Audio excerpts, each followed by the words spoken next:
Could you survive being lost in the woods? You're on a hike, beautiful day. Birds singing, sun shining, you're feeling like the main character.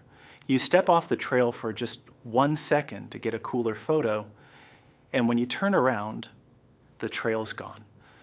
Every direction looks exactly the same, just trees. Endless, judgmental trees. You're lost. And the forest does not care about your step count. Now, before you do the thing every human wants to do, which is panic and sprint in a random direction screaming, stop. Seriously, there's a survival rule literally called stop. Stop, think, observe, plan.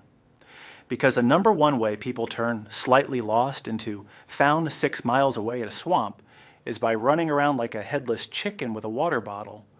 So first, don't move yet. Take a breath. Panicking burns energy, makes dumb decisions, and impresses absolutely no one out here. The squirrels are not filming you.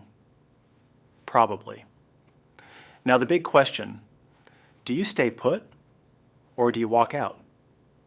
Here's the rule of thumb. If people know where you went and roughly when you'll be back, stay put. A stranded person who stays in one spot is way easier to find than a moving target crashing through the wilderness.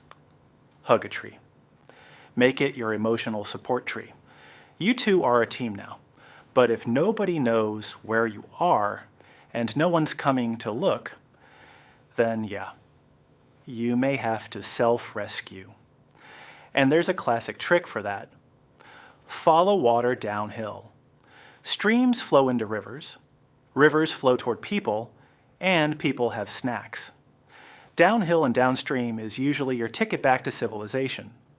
Also, walking downhill is just easier, and let's be honest, you're already having a rough day, but let's say it's getting late and you're staying the night. Priority number 1 is not food.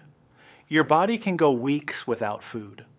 What it cannot handle is a cold, wet night with no shelter. Exposure is the real killer out here, and it works fast. So build a shelter, and no, not a beautiful log cabin. You are not on a woodworking show. You want small and cozy because a smaller space traps your body heat. Find a fallen branch, lean sticks against it like a little A-frame, and pile on leaves, ferns, pine needles, anything. The goal is to look like a big pile of forest garbage that happens to have a person inside it. If it looks stupid but keeps you warm, congratulations.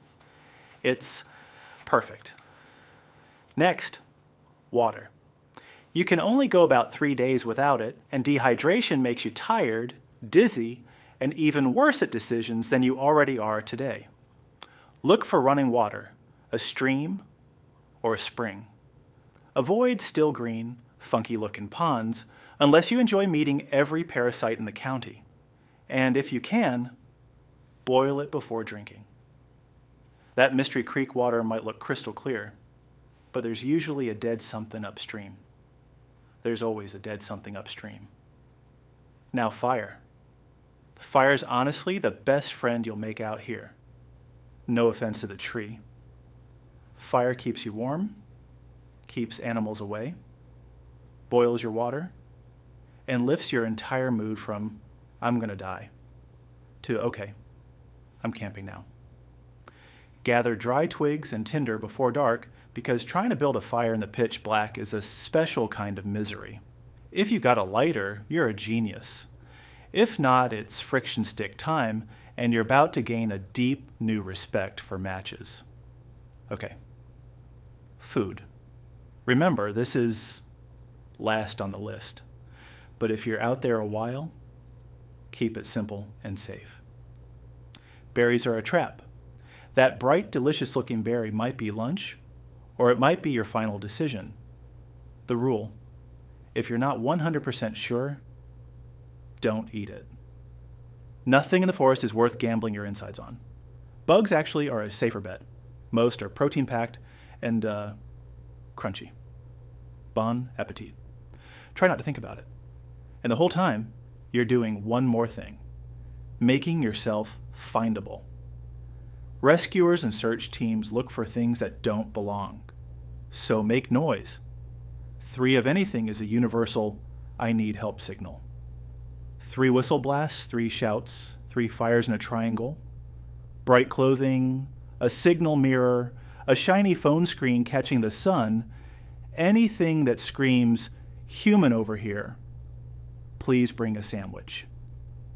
But here's the part no survival guide really prepares you for. The hardest thing in the woods isn't the cold or the hunger or the terrifying noise at 3 a.m. That is definitely just a raccoon and definitely not a bear. It's your own brain. The people who make it aren't always the strongest or the most outdoorsy. They're the ones who stay calm, keep busy, and refuse to give up.